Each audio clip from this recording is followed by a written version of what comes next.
In today's show, we're talking the Blazers lost to the Minnesota Timberwolves, Norman Powell's return and what it means for the team moving forward, and Cody Zeller likely done for the season. We're going to Locked On Blazers. Let's get into it.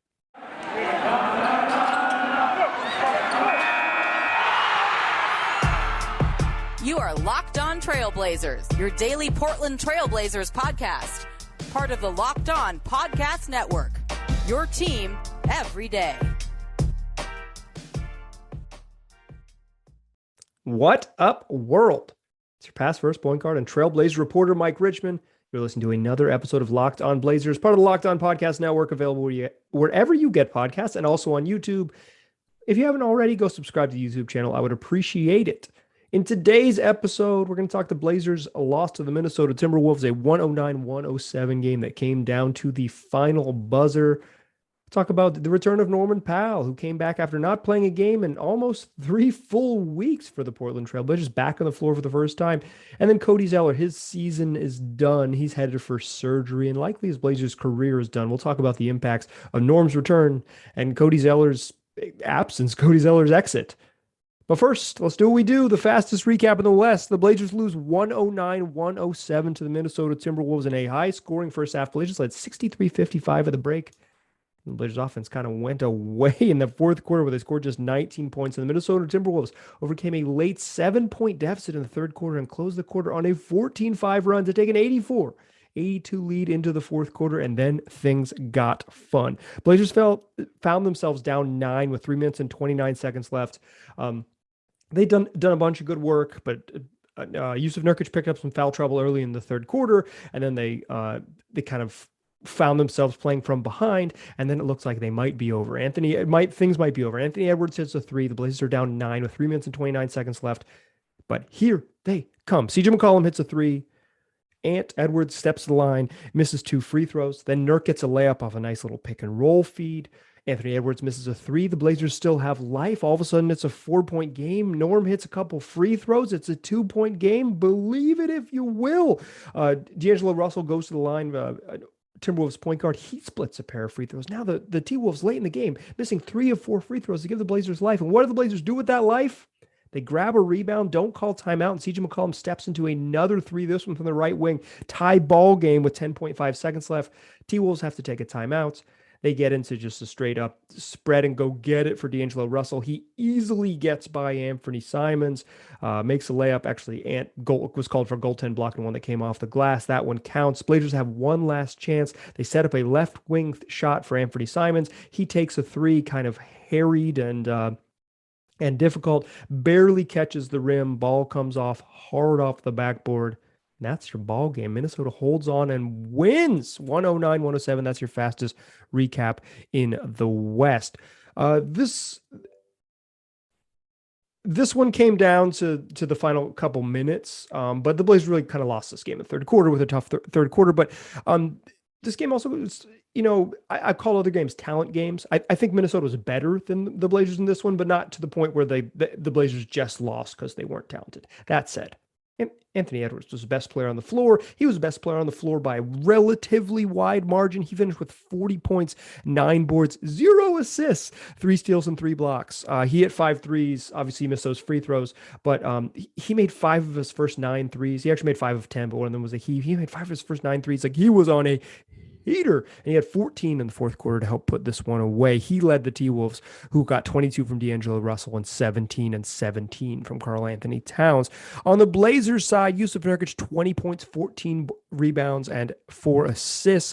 Nassir Little finished with 20 points and 8 boards. Nas actually had a scary moment with about 8 minutes left in the fourth quarter.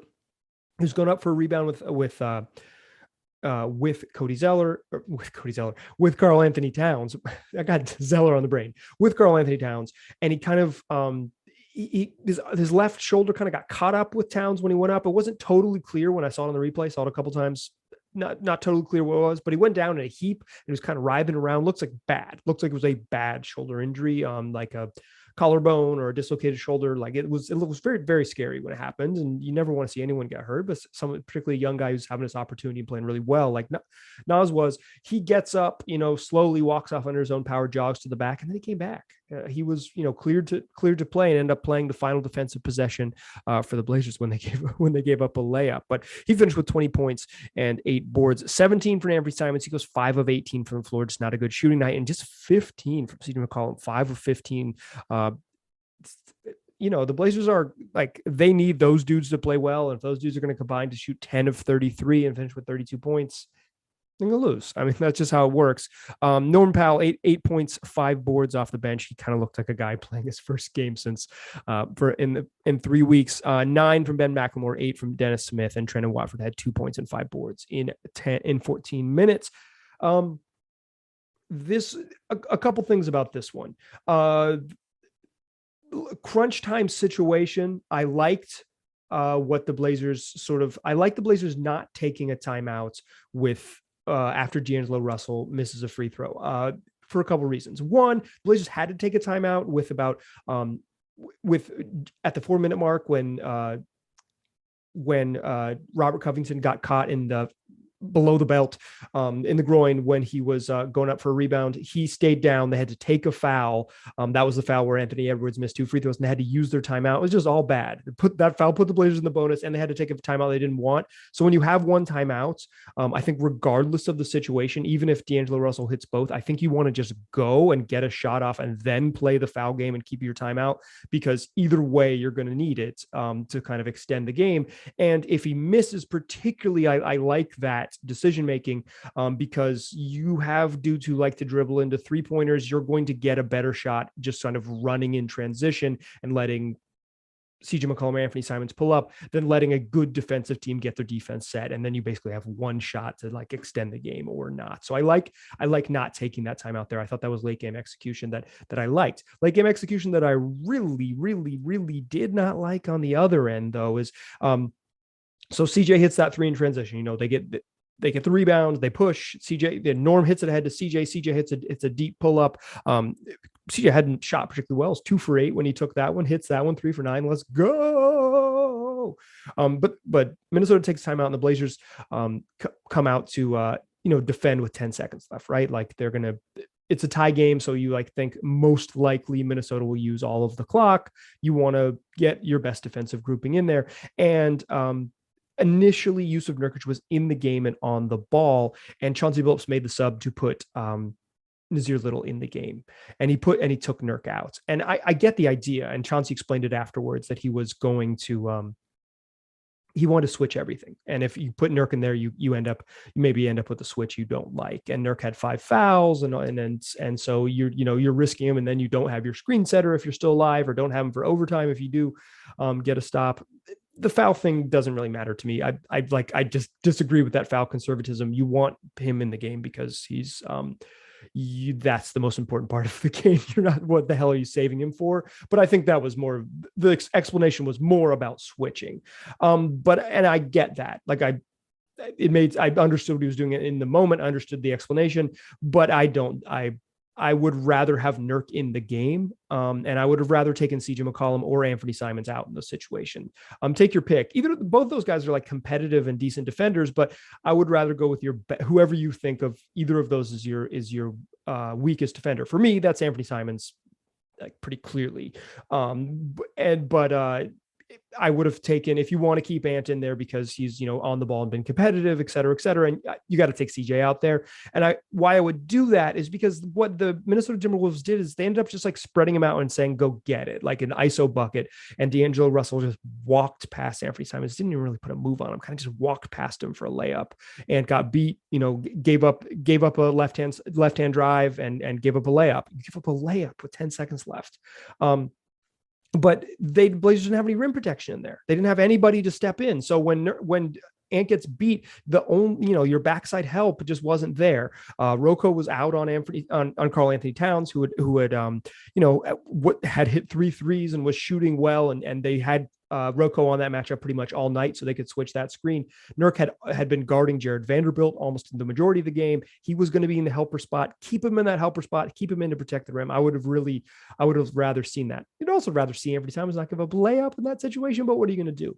And then the final thing is they went to Ant in the final shot. I have no beef with that. I don't think I have a strong opinion on it has to go to CJ because he's hit 2 threes down the stretch of this game, or it has to go to Ant because he's, better or whatever.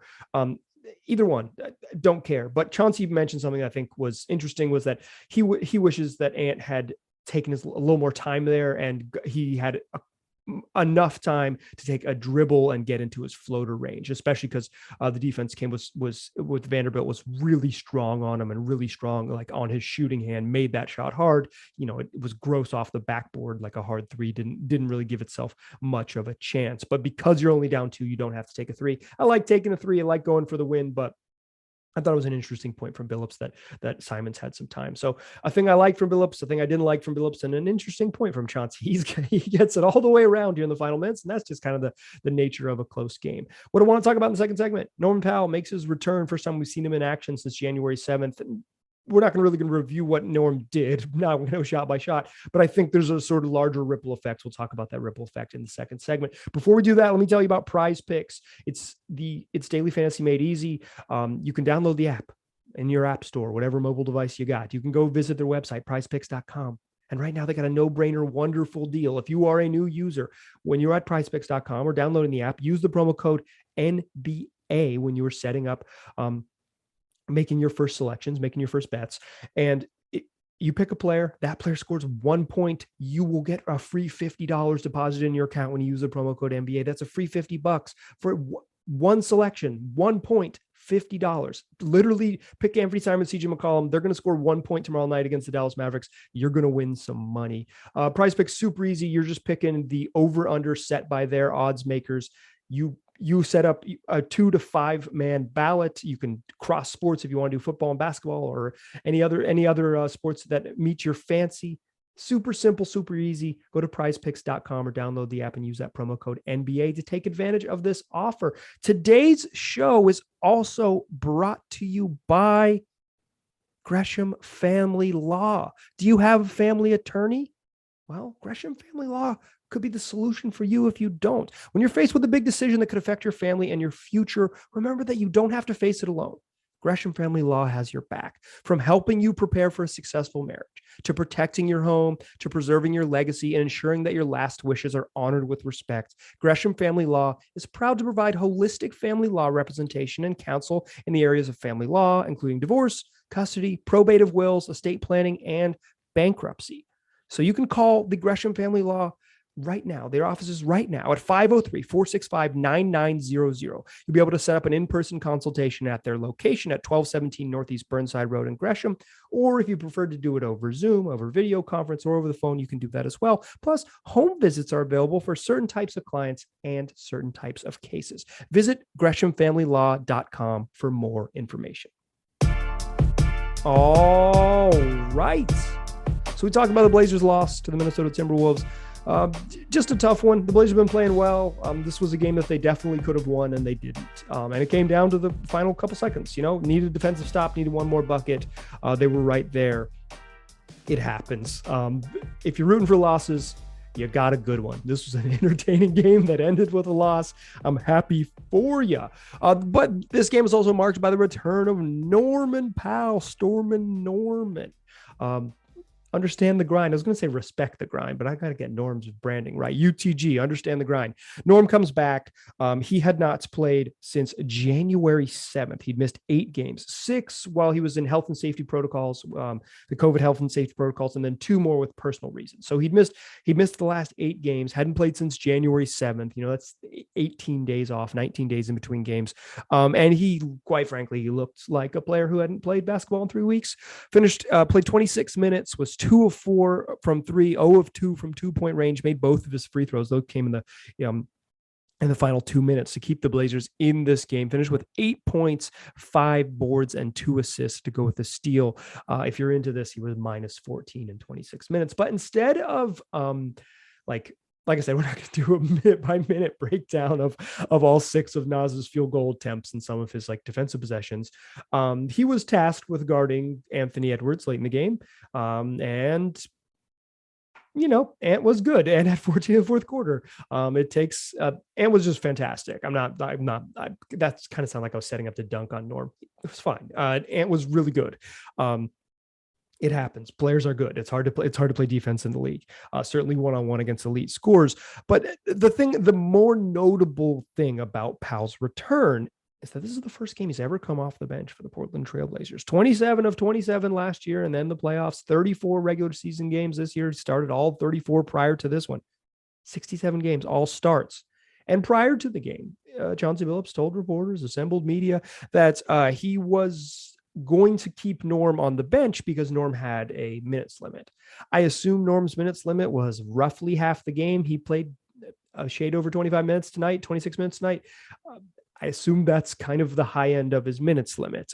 He's not going to, he wasn't maybe not necessarily going to play like a bunch of minutes, but when Nassir Little got hurt for that stretch of the final 8 minutes of the third quarter or fourth quarter, final 8 minutes of the game, Norm had to play. So like he might have pressed up against his minutes limit because of the situation more than necessity to play him. But prior to, Chauncey says, I'm not going to start, I'm going to stick with my same stars, not going to start Norm because he's on this minutes limit. But he also mentioned that he doesn't like to, he doesn't want to give away someone's starting spot because of injury. He said, I don't like guys to lose their spot because of injury, which that's kind of like a basketball cliche, but I think there's some real truth to that, is that guys should sort of play their way in and out of the lineup. The problem is, I think that's happened. And I want to say two things. One, Billups was asked about the length, like playing 3 guards. Do you want to do that? Because the team has just looked better when Nassir Little's been at the 3 and you give him more length on the wing, et cetera, et cetera. And he's like, no, I don't think it's about size. I think it's about effort. And I regard that as nonsense. I think that was just BS from Chauncey. I think he was saying the right thing, but I don't think he believes that. He said earlier in the season, he had they played the Toronto Raptors. I remember this game very vividly. Played the Toronto Raptors. And I literally asked him about, the Raptors are so big on the wing. How do you think you match up? And he says, we give up size every night. That Chauncey Billups is still in there. Like whatever BS he said before the game. So, there's something to be said for like saying the right thing. And I'll even say like lying to the media is a sign of being an NBA coach, right? Like telling them something that's kind of bogus prior to the game in pregame media sessions is like a true rite of passage. Welcome to the league, Chauncey. You are faux show killer, an NBA coach now. If you're telling, half truths to the NBA reporters prior to the game.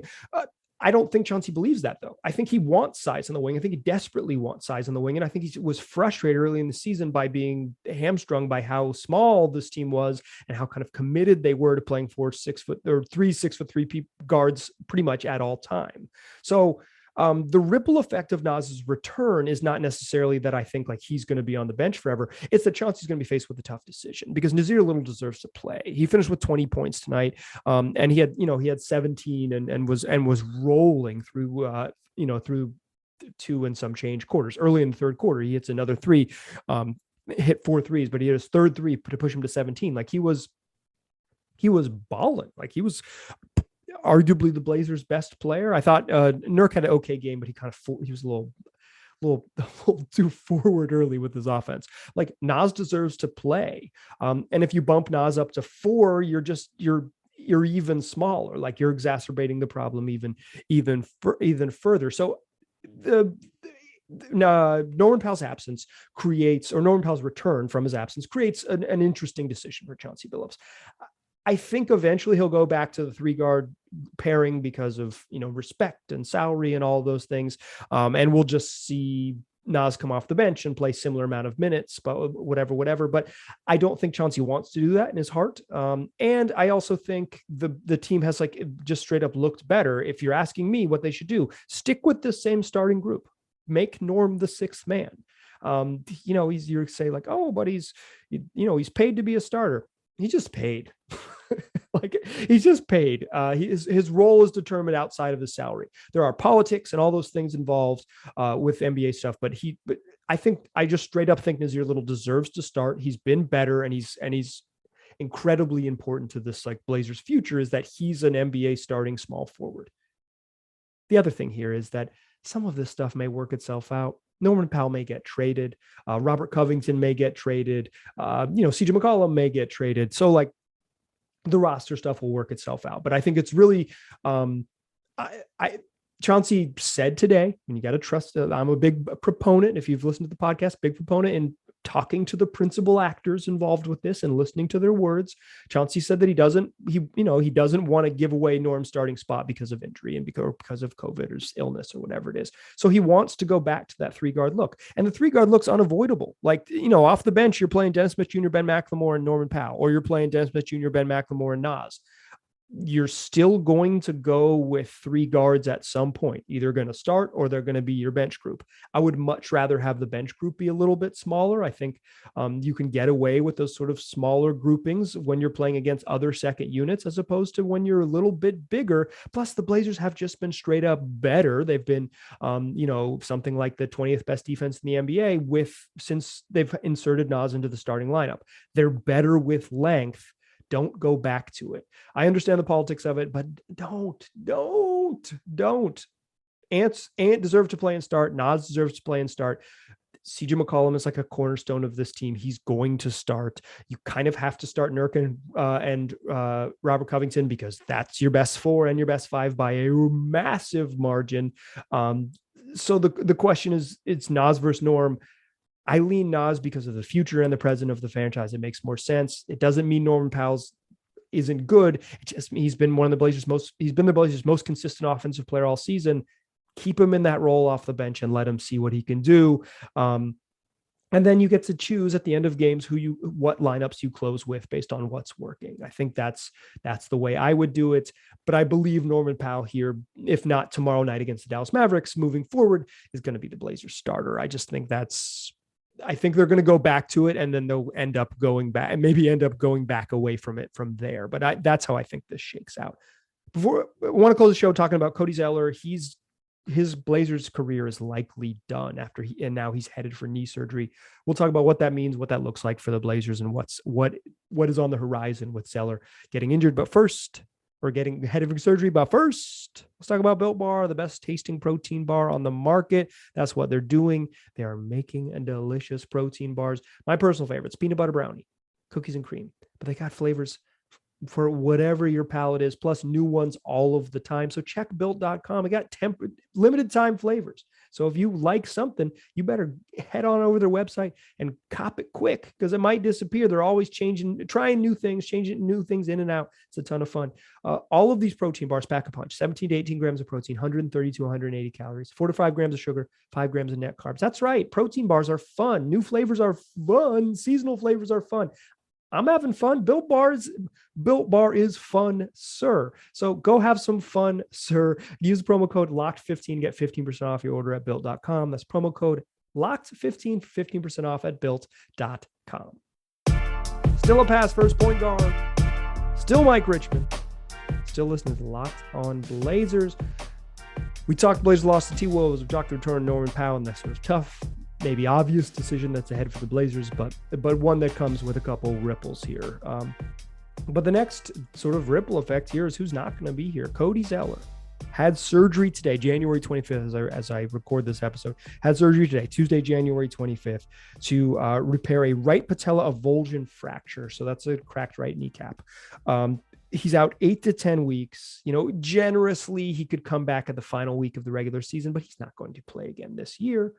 His season is almost certainly done, and his Blazers career is almost certainly done. What did the big handsome do in his Blazer career? Well, he appeared in 27 games, all off the bench, averaged 5.2 points, 4.6 rebounds, and 13.1 minutes. I was a big believer in Cody Zeller at the beginning of the year. If you are a longtime listener to this podcast, you will remember that I was a big believer. I was saying that this is a really good value for the minimum, and the Blazers, they did well to get Zeller, and I kind of still think that, but this was always on the table. Zeller has had a history throughout his years in Charlotte. He was the 2013 draft, so eight seasons in Charlotte prior to this one. Throughout those 8 seasons, he's dealt with a ton of injuries all over, knee, back, wrist. He has had a lot of trouble staying on the court. This was a known entity, known quantity, right? Like this is kind of part of the risk associated with getting Cody Zeller, is that he's been injury prone. It was always kind of baked in. We talked about it at the beginning of the year a bunch. It's like, Cody Zeller's had a history of injuries. Larry Nance had a history of injuries. Nurk has had some major injuries and missed time pretty consistently with some injuries throughout his years. So like the Blazers are all, they could be a little thin up front. So I thought they might keep Marquise Chris at the beginning of the year, because I thought they needed some more depth up front. They want Dennis Smith Jr. He's contributing now and it's fine. They're carrying an open roster spot. They always could have done this, but for financial reasons, they don't want to add depth. So the Blazers depth right now up front, like the only healthy center, because Larry Nance, who was has been, went on the Blazers road trip but is still out with his knee injury, is the only Blazers backup big is Trendon Watford. And I like Trendon Watford. I think he can be an NBA player, but he's not like a high level backup center. He's not like a 4 anyways, but like he's, plays a lot of small ball 5.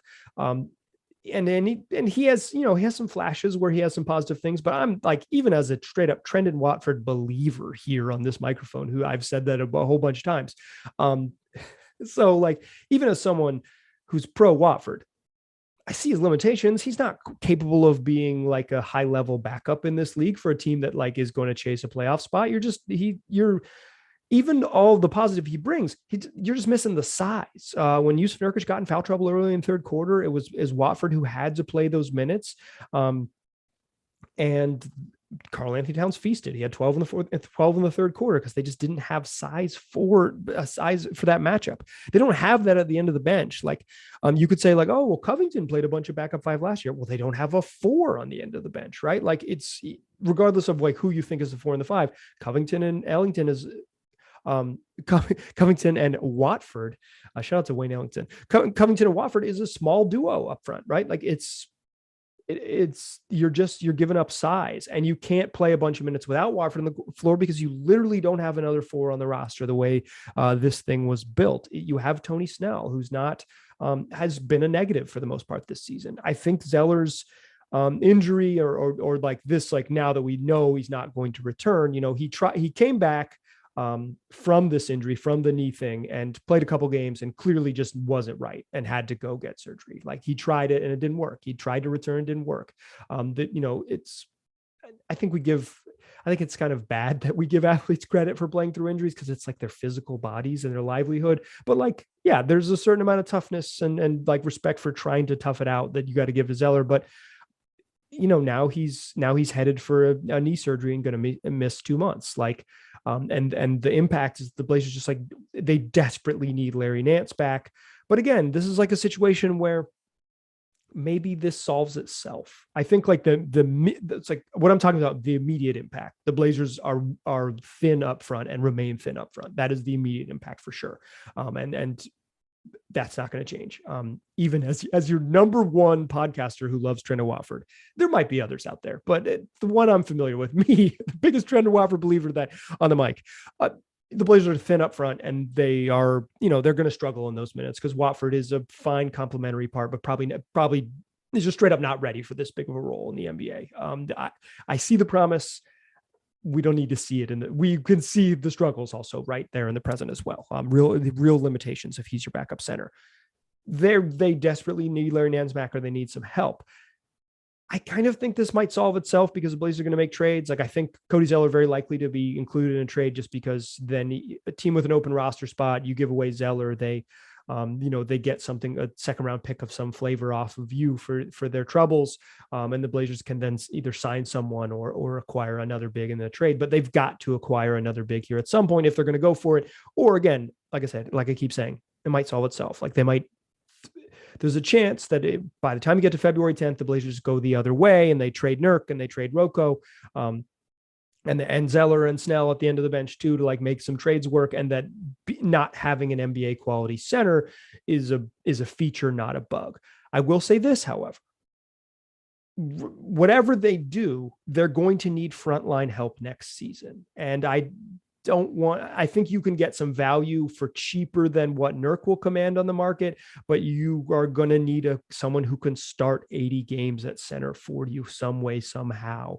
Whether that's bringing back Yusuf Nurkic, something that I think is very unlikely, or trading for someone who can help in that role, which is going to be a challenge. You're going to need it. It's just absolutely a necessity for this team. And I think Zeller's absence underscores how thin they are up front. And when you kind of peek into the horizon in the future, it's like, oh yeah, that's something they're going to need. Real 4s and 5s on this team. Like, they have a lot of good guards. Dennis Smith Jr. and Ben McLemore are pretty good complementary guards as depth, as a team that's lost, that's been missing time with Dame and Norm. Like, they've got depth at guard.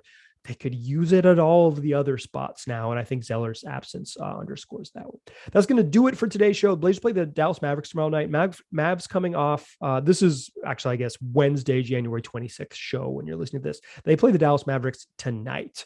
The Mavs coming off a bad loss. They lost by 30 plus to the Golden State Warriors in San Francisco. They're in a second night of a back-to-back, also on the road. They also lost shooting guard Tim Hardaway Jr. to a fractured pinky toe. They're going to be a little bit shorthanded. THJ is a big part of their offensive arsenal. It means more Reggie Bullock, who's really struggled, and a whole lot more of Jalen Brunson, who's had a nice little breakout season.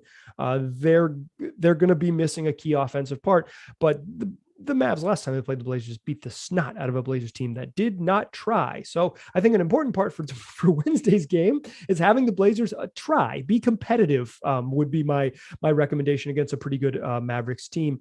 Blazers are going to look pretty much the same. We'll see if Norman Powell starts, but they should look pretty much the same. There's no update on Larry Nance's future availability there. He's the only one we're waiting for. I think the Blazers 9-man rotation with Ant, CJ, Little, Cove, Nurk, Powell, Smith, McLemore, and Watford is set. That's who we're going to see play the Mavs again, and that's who we're going to see going forward until the trade season comes. I still anticipate some major moves. We'll talk about that more later this week. We'll do a mailbag. Going to have Jason Quick join. That's what we're looking at the week ahead. 5 days a week, free whenever you get podcasts. Make Locked On Blazers your first listen. Tell your friends to do the same. Make it part of your daily routine. And then if you have friends who enjoy the Blazers, tell them about the show so they can make this also a part of their own daily routine.